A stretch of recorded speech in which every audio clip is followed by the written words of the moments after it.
แต่อยู่บ้านก็คือว่าบ่ได้คอยนั่นกันบ่แม่นบ่ได้คอยเว้านำกันดอกนั่นแหละพอเจอเราก็ว่าย่านบ่มาย่านเขาบ่มาน้อยยันเพิ่นบ่ไปเขาแม่นว่าบ่มีเอ้ยน้อยแบบเช่นได้สะบัดนี่อย่างว่าไอ้แหน่พังเบิ่งเฒ่าแก่ตะโกดลุงตาเพิ่นมาคบกันมื้ออื่นพุ่นนะเพิ่นสิว่านั่นล่ะ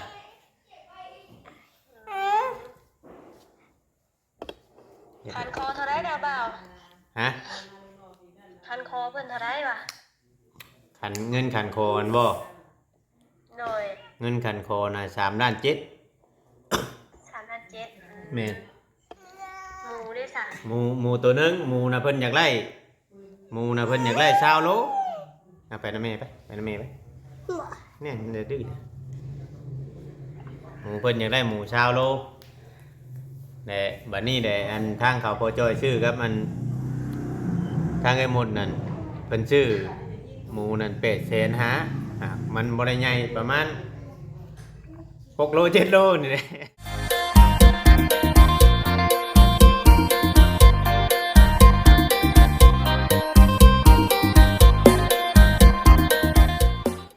กับทักทายสบายดีพ่อแม่พี่น้อง FC เนาะเพียงเนาะเบิดสุขุทุกคนพี่น้องเนาะทางฝั่งลาวฝั่งไทยหรือว่าทางต่างประเทศพี่น้องเอ้ยพอดีทางน้องเต้เพิ่นเสร็จมาถามเนาะในเรื่องพอเพิ่นทางผู้รับผู้ใหญ่อยากให้จะมีผู้หับห้องมีผู้เช่นผู้หยังนั่นแหละก็เลยคุยกัน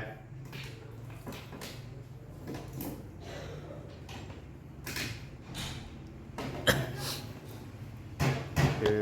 เห็นคลิปพี่น้องเนาะโดยโอ้ยเห็นยังตอนนางเบิ่งพระจันทร์ไอ้เห็นคลิปอยู่เด้อตอนนี้นะโดยคือว่าทางอันในบ้านเพิ่นมาลมมาอย่างนำแหละเพิ่นว่าอยากให้ทางญาติพี่น้องเพิ่นว่าทางญาติพี่น้องมาหาห้องมีไผและมีกะลูกแหละ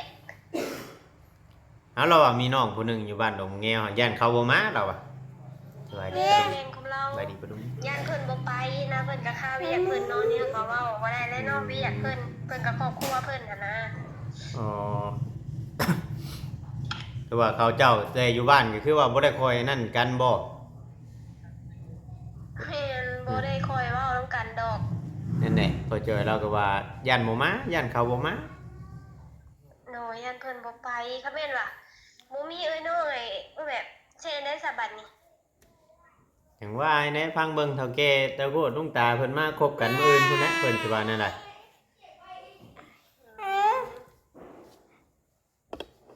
คันคอเท่าไรดาวบ่าวฮะคันคอเพิ่นเท่าไรวะขันเงินขันคออันบ่น้อยเงินขันคอน่ะ3.7 ล้าน3,700,000แม่นหมูได้ซะหมูตัวหนึงหมูน่ะเพิ่นอยากได้หมูน่ะเพิ่นอยากได้20 โลเอาไปนำแม่ไปนำแม่ไปเนี่ยมันดื้อหมูเพิ่นอยากได้หมู20 โลแต่บัดนี้ได้อันทางเขาพอจอยชื่อครับมันทางไอ้หมดนั่นเพิ่นชื่อหมูนั่น800,000หามันบ่ได้ใหญ่ประมาณ6 โล 7 โลนี่แหละ เฮ็ดได้บัดซะบัดฮะเฮ็ดได้บัดเอาจังว่าไอ้นั้นบ่มีเนาะเฮ็ดจังได๋ซะเอาตามมีหั่นแหละเว้าเฮาก็ก็บ่แหละมันวิทย์ฮีดวิทย์คองเนาะแม่นแต่ว่ามันสิยากแน่อันตามเพิ่นเว้านี่ก็ผู้หำห้องเอาเล่านะเว้าง่ายๆซะแต่ว่าพังเบิ่งทีมงานคำว่าเขาสิเข้าไปฮะผู้เฒ่าเพิ่นเองบ่หักห้องเอาเรือนั่นใดยังบ่มีไผตอนนี้น่ะอ้ายก็บ่กล้าหำห้องเอาเล่าเด้โทรบอกบ่าวโอริว่าเบิ่งนำกันเด้อมื้ออื่นน่ะเราหาอยู่บ่วะบ่แล้วเราอ่ะอย่างว่าเด้อตัวนี้ก็จักหาบ่หาแล้วตัวนี้ข่อยก็บ่จักคือกันเพราะทางน้องบอกว่าโอ้ยบ่หาก็ไปโลดว่าบ่าวโอ้ยว่าไปเพราะให้นั่นแหละไปเบิ่งนำกันนั่นแหละไปฟังเว้าง่ายๆซะผู้ใหญ่เพิ่นให้ไปฟังเพิ่นว่าให้เอาหมู่มา4-5 คนนั่นแล้วให้หมู่มาฟังกัน4-5 คนใ ให้ว่าอันนั้นแต่เรื่องกี่เช่นบ่ทันกี่เช่นสิหยังอ่ะยังบ่ทันว่ามีแต่ว่าพังเบิ่งมื้ออื่น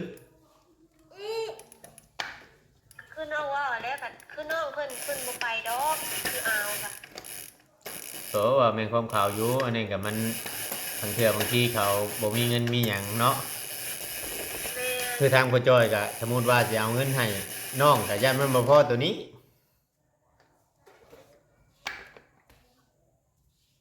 ยันบ่พอเงินอันคันคอเพิ่น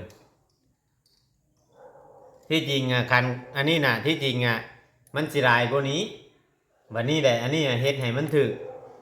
ให้แจ้งบ้านน่ะซื่อได้อันนี้น่ะคำปกติสมมุติว่าคำขอลูกขอเมียนั่นเพิ่นเว้านั่นว่าอ่า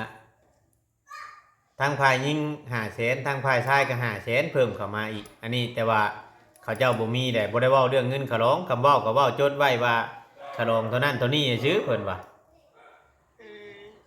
คำเว้าเรื่อง นะเท่าใดซะบ่าวฮู้อยู่บ่ฮู้คู่ข้าวๆอยู่บ่ อันนี้อันยังบ่ได้จักน้ำเฒ่าน้ำแก่เพิ่นทันได้มาร่วมกันคือทางพ่อใหญ่แม่ใหญ่เนี่ยเราบ่ได้เว้าว่าเด็กได้ขะร้องเนาะ เราแบบเบิ่งอยู่คลิปเพิ่นก็เพิ่นอยากให้มันนิดคอนกันนี่นะ แม่บัดนี้เฮาฮอดเฒ่าฮอดแก่ฮอดอำนาจการปกครองแหละเรื่องมันบัดมันบ่ง่ายคืออันพ่อแม่เขาเว้าพ่อแม่เรานั่นถือว่าง่ายอยู่ได้ทั้งพ่อใหญ่กับแม่ใหญ่น่ะบัดนี้ทาง เออ ผู้เฒ่าผู้แก่เพิ่นเว้าอันบัดไปอีกแบบนึงนะอยู่นำบ้านนำเมืองก็อยากเฮ็ดคือบ้านคือเมือง แม่นนั่นแหละ เพิ่นว่าตอนแรกน่ะเพิ่นว่าให้เอาตัวนั้นมาเอาลูกมาผู้หนึงเพิ่นว่า ให้เลยสิมาเอาน้องบัดนี้ บ่ได้หรอกอันนี้ว่ามันไกลคำว่าใกล้จำเชนูนี่คืออยู่ดอกครับไปอยู่ดอกอันนี้มันไกลบ่ได้ แม่นนั่นแหละอันนี้คำแม่นว่าบ่แถวซิโนก็นอนรูปแบบแถวอันนี้นะแถวยังวะ แถวรักชามมันยังไงติแถวปักช่องมันยังไงเนาะ แม่นแถวปักซองพ่อเดี๋ยวนี้ก็พ่อว่าได้ คือว่ามีแต่ว่าอันอ้ายก็แนะนำให้พ่อจอยว่ามีแต่ว่าเว้าอธิบายให้เพิ่นฟังอันความจริงนํมันจะโตเจ้าเองอันแหละว่าชุมเจ้าบ่ได้มีอิหยังนู่นนั่นนี่เพิ่นรับให้เพิ่นนั่นหั่นแหละแต่ว่าให้ชุบไม้ห้ำห้องว่าสมมุติว่าคำว่าห้ำห้องแบบมามอบให้ชื่อน่ะห้ำห้องไรคำห้ำห้องแบบมามอบให้ชื่อคำห้ำห้องแบบว่าอัน เป็นนั่นเป็นนี่ คำว่าเป็นโทษเป็นหนี้สร้างโทษสร้างหนี้นะ ชุบให้บ่ฮับ สมมุติว่าโตไป ห้องหม้อแบบเป็นเคยบ้านนั่นบ้านนี่นะได้ แม้นคำแบบสั้นน่ะสิพากันอันนั้นอยู่คำว่าแบบนำห้องว่าสมมุติว่าพอจอยเราไปดินชู้สาวเฮ็ดพิษบ้านพิษเมืองเขาเจ้าเฮาก็เว้าไปในทางมันอันนั้นหั่นนะยันว่ามันเป็นมาได้นี่จักมันสิเป็นบ่เป็นหั่นเว้าย่านไว้หั่นนะสุดท้ายบ่กล้ารับ มันบ่เสมอต้นเสมอปลายไปดอกโคนเอานะ นั่นคือมื้อใดมื้อหนึงแม่มุดเราไปเล่นว่าวเล่นหยังถึกพอจอยเห็นนั่นคือเราอยากให้แต่ยังเราไปให้ไปฆ่าไปตีกันบัดชุไม้บัดสิเป็นโทษอีกหั่นนะก็สิบ่กล้านะ เพิ่นเช้าคักแล้วนอนเหล่าเนาะ เจ้าแล้วบ่ได้เห็นกินจากได้บัดต่อไปในช่วงนี้แบบว่ายังช่วงจับตาอยู่ ยังช่วงแบบช่วงจับตาอยู่เฮาก็บ่ฮู้คือกัน อ๋อเดี๋ยวนี้น่ะน้องอยากเว้าน้ำเราอยู่ในโมเมนต์ว่าน้องบ่อยากเว้าเราบ่อยากเว้าน้ำน้องครับเราอายบ่จักรู้ว่าแนวใด ใครบ่อยากว่า แม่เลย ทางว่าเด้อนี่ก็บ่ฮู้คือกัน เดี๋ยวเราอายอยู่ บ่ฮู้คือกันอันนี้ก็แต่ว่าแต่ชุไม้ก็แต่ชุไม้ไปก็บ่ได้ค่อยอันนั้นนะบ่ได้ค่อยคุยกันกับเราปานใดนะ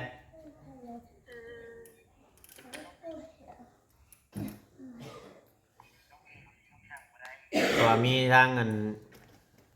งินผู้ใหญ่เพิ่นช่วยมาแล้วก็มันบ่พอแล้วก็ทั้งพ่อเจ้าว่าเงินเราเชื่องเมียไว้เชื่องเมียไว้มาตื่มใช้อันนี้ข่อยก็บ่ฮู้ว่าแม่นแท้บ่หรือว่าเราไปเอาน้ำหมู่น้ำพวกเรามาบ่ข่อยก็บ่จักตัวนี้ไงนะว่า ในบัตร แล้วเนาะคะแนนมันแบบ คะแนน ตกใจแต่เนี่ยเดียวนี่แล้ว คะแนนมันจุกนะว่าง่ายๆใช่คะแนนมันวิทย์ เมน ข้าวหาไทย โทรหาเอื้อยอีกเนาะ ฮะ โทรหาเอื้อย ไทย เอ้ยผู้สาวน้อยเนาะเมมอยู่ คะแนนมันนั่นนะว่าคะแนนมันวิทย์อันหีดคองสมมุติว่าตอนแรกเราก็คือทางพ่อใหญ่แม่ใหญ่เราก็แนะนำอยู่เด้ว่าให้ไปหาเฮ็ดเวียกเฮ็ดงานอยู่ทางอื่นก่อนถ้ามาอยู่บ้านเนี่ยเขาเจ้าอยากได้คล้องน้ำบ้านนะน้ำบ้านชุมเพิ่นนะมันบ่คือกับบ้านชุมก้อยมันอันนั้นก็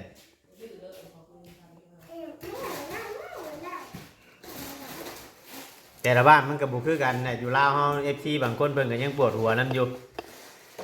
ขีดคองนี่ คือเราไปบ้านหนึ่งมันโบเมนแบบนี้ติ แม่นที่นี่แหละคือว่าอยากให้อันเราน่ะเราบ่อยากไปใช้ว่าง่ายๆซะเรานำบ่อยากไปใช้เราอยากลองใช้ชีวิตอยู่กับเมียได้ลองหากินหาอยู่เฮ็ดไร่เฮ็ดนาคือเขาเจ้าอยู่ในบ้านนั่นแหละต้องเฮ็ดให้มันถูกต้องหั่นนะ เอากะเฮ็ดเถอะเฮ็ดมันวิดมันอันนั้นก็คือสิง่ายขึ้นแหละ ทางเบิ่งนะมื้ออื่นนะแบบอันหลายๆคนแบบเฒ่าแก่มาชุมกันหลายได้เพิ่นสิว่าในหลายเขาเจ้าก็เพราะว่ามันบ่คือตะกี้แต่ลุงเราผู้เราไปชนอยู่น้ำหั่นตะกี้น่ะแม่นอยู่อะน่ะเรามากับเรากับผู้เดียวคือกันแต่ว่าตะกี้มันบ่ได้ยากแบบนี้เพิ่นว่า แม่นกะ มันก็20กว่าปีแล้วเราอะ สมมุติเนาะบ่าวคือน้องนี่เอาพัวน้องเมื่อนี่เขาก็จะกินฮีดกินของคือวันนั้นรอบนี่ แม่นนะ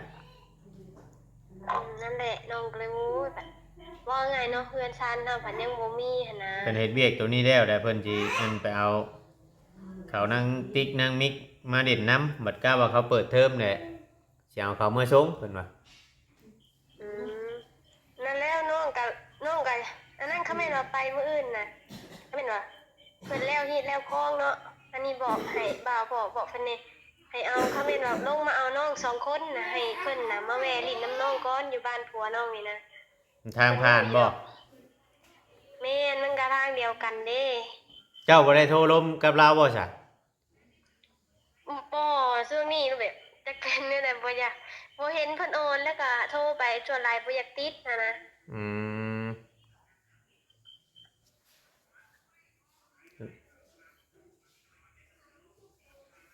ได้ยังกินแรงมื้อนี้ มื้อนี้บ่ก้อยหนังมื้อนี้บ่แซ่บดอกก้อยหนัง นั่นแล้วของแท้อะบ่ฮ้อนบ่มื้อนี้ ฮะ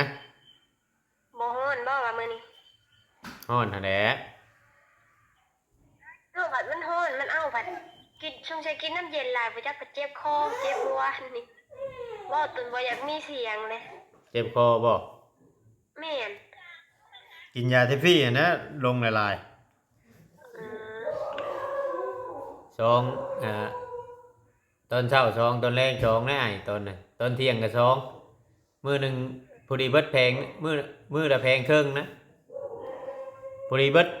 6แพงพอดีอ้ายจังเสียงแจ้ง อ๋อ เอ้า มียาด้วยเนาะในตนโตนั่นซะเนาะ ตอนอ้ายตอนนั้นชุมแม่เจ้ามื้อนั้นหั่นเด้ตอนช่วงพ่อแม่เจ้าวุ่นวายบางนั่นเด้ FC จนว่าจนบ่มีเสียง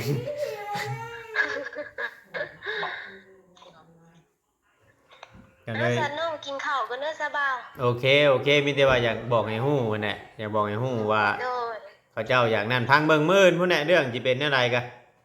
โดยนั่นก็โทรมานี่คำเห็นว่ามีเวลาหั่นนะ โดยทางตอนเว้นมันบ่อยากอันนั้นปานใดเอากินข้าว โดย โอเคพี่น้องกันเนาะพอดีทางเต้เพิ่นก็เสร็จมา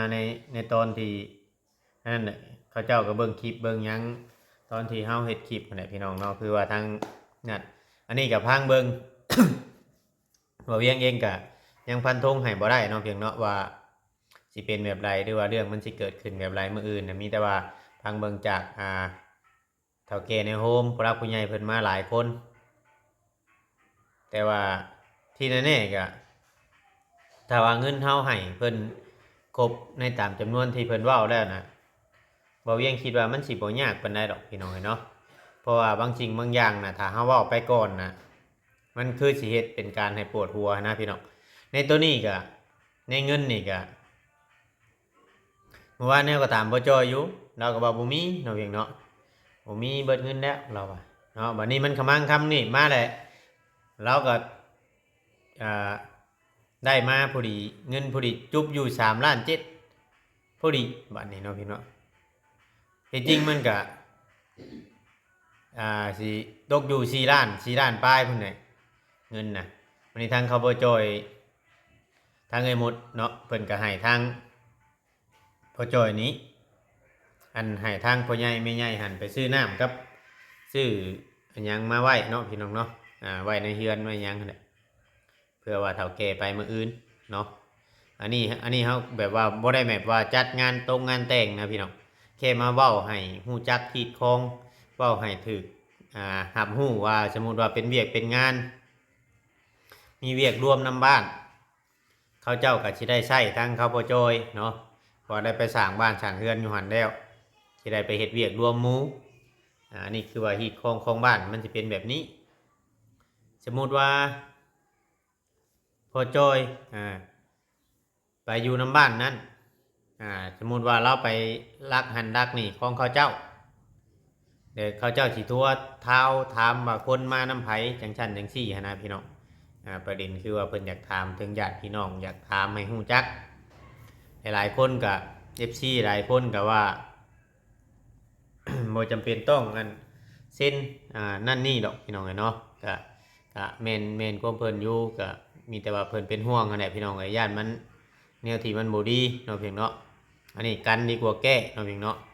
เดี๋ยวแย่แล้วมันสิแก้บ่ทันคือเพิ่นเว้าอันนี้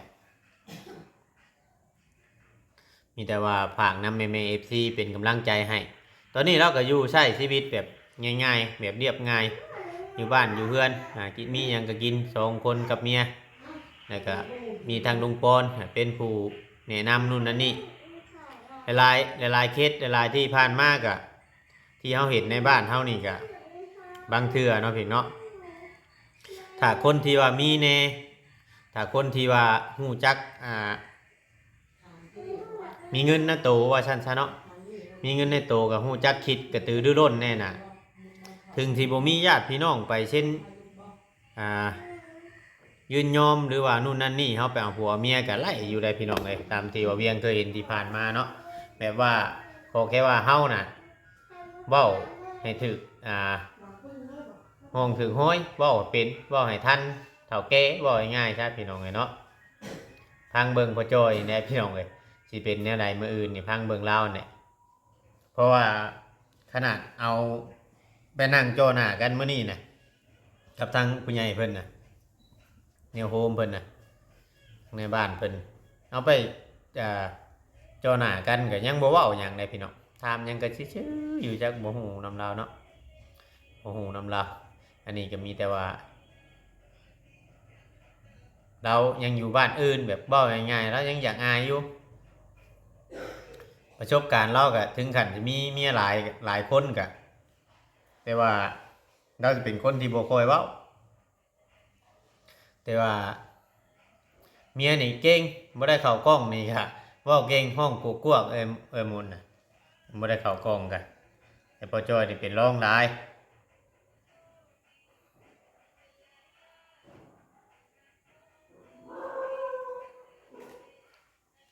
มีแต่ว่าผากน้ำแม่ๆแต่พี่น้องเมียเวียงกันย่างไปย่างมาอยู่ อยู่เพื่อนเฮ็ดย่างบั่นป้อนเขาลูกพี่น้องเนาะตอนหมูกินมันบ่กินน้ำเอาพี่น้องเนาะคลิปนี้กับบ่ยาวบ่นั่นพี่น้องมีแต่ว่าแจ้งข่าวให้ทางน้องเต๋เพิ่นฮู้มีแต่ว่ามื้ออื่นจังสิฮู้จักเรื่องราวนํกันเพราะว่าทางบ่เวียงเองก็ตอนนั้นพ่อจ้อยเราก็อยากคุยบ่เวียงโทรไปแล้วแต่บ่รับแต่บ่ติดบ่ง่ายๆซะบ่เวียงโทรไปแล้วบ่ติดแล้วก็เพิ่นมาเฮือนก็เพิ่นแชทมาถามบ่เวียงก็แชทไปตอบวันนี้ก็เลยคุยกันแล้วก็เลยเฮ็ดคลิปเนาะพี่น้องให้พ่อแม่พี่น้องได้ฟังนํกัน จังใดก็ถ้าว่าผิดพลาดต้องกราบขอโทษขออภัยนำเด้อแม่ๆ FC เนาะเพียงเนาะสำหรับคลิปนี้ก็บ่มีหยังหลายฮักแพงคือเก่าคือเดิมพี่น้อง FC แต่ละคนเนาะเพียงเนาะฮักเบิดสุคนพี่น้องเอ้ยบ่เข้ามาคอมเมนต์ก็ยังคิดฮอดคิดถึงอยู่พี่น้องเอ้ยเนาะคลิปนี้ก็ขอกล่าวคำว่าสบายดีพี่น้องเนาะ